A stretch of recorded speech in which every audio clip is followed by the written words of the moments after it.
Hey everyone, welcome to the Redmen TV. I am here in Brussels tomorrow. Liverpool are going to be taking on Union Saint-Gilloise here at the Lotto Park Stadium, home of Royal Sporting Club Anderlecht. Let's have a little chat about what Liverpool are going to do. But first and foremost, let's go and get somewhere slightly undercover because it is really, really wet. Come with me. So,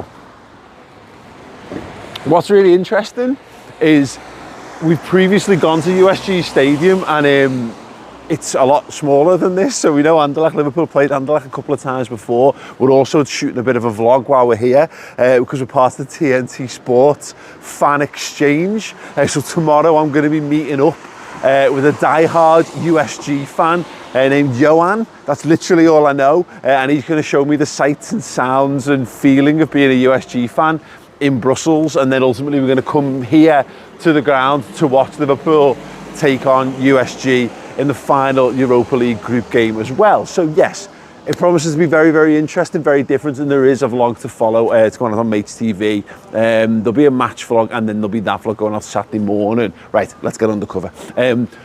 But what I also need to tell you as part of this is that you can get all of the Europa League games, the Champions League games, and the Conference League games this season on TNT Sports and Discovery Plus as well. So if you want to keep up to date with the mighty Reds on the path to Dublin, and it's a clearer path because we found out last night that Sevilla finished bottom of their Champions League group, which means they cannot fall into the Europa League. So there's another little hurdle that's been swept away.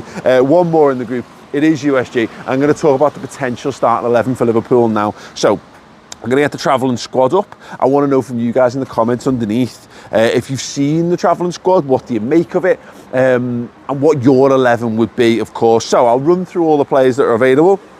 Goalkeepers, Alisson, Kelleher, Adrian and Peter Luger. The defenders are Virgil van Dijk, Jarell Quansah, Ibu Konate, Joe Gomez, Trent Alexander-Arnold, Kostas Tsimikas, Connor Bradley, Luke Chambers and Callum Scanlon.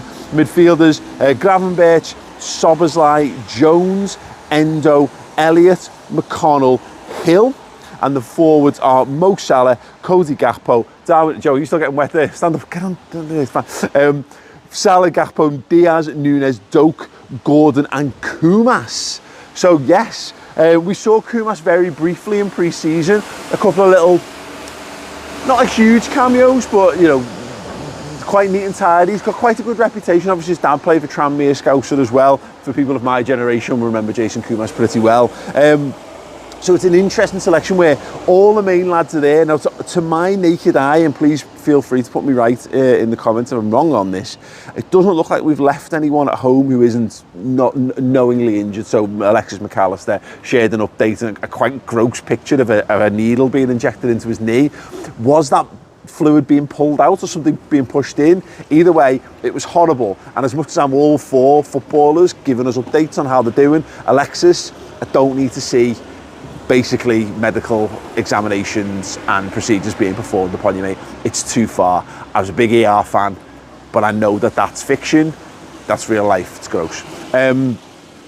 So, yes, the standout names there. We already know Connor Bradley, of course. He had a really good first couple of games in pre-season before being injured. Got his little first tentative steps back into the first team the other week. Chambers, we've seen Luke Chambers start at left back already, and we've seen Scanlon come off the bench for him. Hill, now I don't know too much about him. I feel like, is it Tom? I feel like he might have been in the squad in around the time we played Aston Villa in the League Cup. Again, I'm not 100% on that. McConnell, good pre-season. He'll likely get a game at some point during the match, I think, in the DM for us. And then in attack, I would suspect Ben Doak. We all know Ben Doak. I think he's due. Look, he's just due the minutes. He just needs to continue his development. I don't think he's exploded onto the scene as a senior player quite as much as maybe we would have hoped this season. But he's put some really positive showings in, hasn't he? And Kate Gordon, look, this is a lad who was very much part of the first team makeup for us, is involved in us beating Arsenal in the League Cup semi-final, on the way to winning it against Chelsea as well. And then just had an 18 months blighted by injury. So this is now, I think, I'm right in saying he was on the bench in Toulouse, he was on the bench at Anfield the other week. I think this will be his third appearance as a sub at least, which is all positive steps in the right direction. Then Kumas, yeah, as I mentioned, good to see him. So the big question is, do you go super weak. Kids galore. So if you do a kids galore side for Liverpool, that's going to be Peter Luger in goal. I don't think it will be. So let's just say Kelleher in goal, because I think that's his competition. Kwanzaa, I think you still got to go one of Konate or Gomez at centre half. So it'll be, let's say for the sake of argument, Kwanzaa, Konate, Kwanzaa Gomez. Kwanzaa Gomez is the centre halves. Chambers left back, Bradley right back. And midfield would be McConnell, Hill, Elliott, and then a forward line. I think you're going to pick one of Gakpo or Nunes up front, and then it's likely to be Ben Doak from the right hand side. I think that's pretty nailed on. Kumas would be an option from that side, even though I'm not necessarily overly convinced on that. I think the point I'm kind of making here, I don't think it's going to be a full-blown kids side. I think what we'll see is us go as strong as we've gone in this competition so far, maybe fractionally less.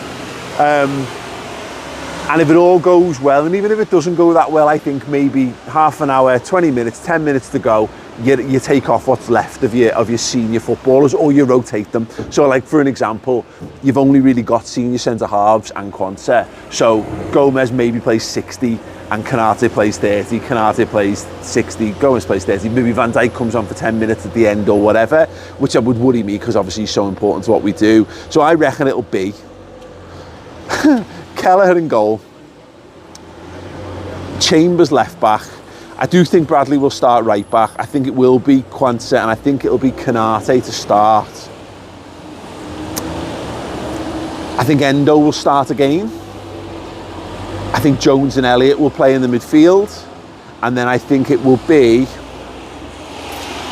It's tricky. Diaz, Nunes, Doak up front. And then you've just got to rotate with what you've got. So I think McConnell will get action. If it goes okay, there's maybe a chance that you play Scanlon left-hand side of the attack.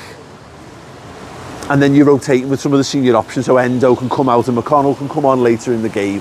I think that sounds about right to me. Honestly, no idea. No idea. What do you think? Help me out. How far wrong am I? Let me know in the comments section, because that's a wild one to really predict. But I think nailed on. I think we're going to see 4 or 5 nailed on, definitely, without a shadow of 4, 5 or 6 even proper senior footballers. And then maybe a couple of additions. And the defence is the most interesting one, because without Matip, we do need to be careful with Konate and Gomez. So Gomez obviously did a lot of running at the weekend, about coming on at fullback. We're obviously being careful with Konate. So yeah, I mean, Van Dijk, Saliba started for Arsenal in a dead rubber. Is there a thing where you just put Van Dijk in just to give it a little bit more solidity? I'm not comfortable with that, but maybe Jürgen would be. I don't know. Help me in the comments. As mentioned, I'm here in Brussels thanks to TNT Sports and the Fan Exchange. So yes, I'm going tomorrow. We've got a huge itinerary. We're going to be seeing the site. But yeah, don't forget that if you want to see this game, it is live on TNT Sports and on Discovery Plus. You can watch it through that as well. So yeah, click the link in the description underneath to sign up and make sure you get access to this game. And of course, Liverpool's incredible pathway to the final of this competition, surely. But if not, of course, the Champions League games and the Conference League games on the way as well. Yes, I'm really excited. I can't wait to experience a new ground. We've seen USG's ground. Now we're going to see one of the other big Brussels clubs' home grounds in action tomorrow. If you enjoyed this and you think Liverpool can get through this game, even with the kids, drop a like on it. That'll be much appreciated. And yes, other than that, I'll see us all for more tomorrow. Hey, thank you so much for checking out the content today. If you want to get your name in and amongst these wonderful people, then head to redmenplus.com. Join as a Legend tier subscriber. You're going to get free merchandise codes. You're going to get in our Discord, and you're going to get your name at the end of YouTube videos. Yes, redmenplus.com, Legend tier status.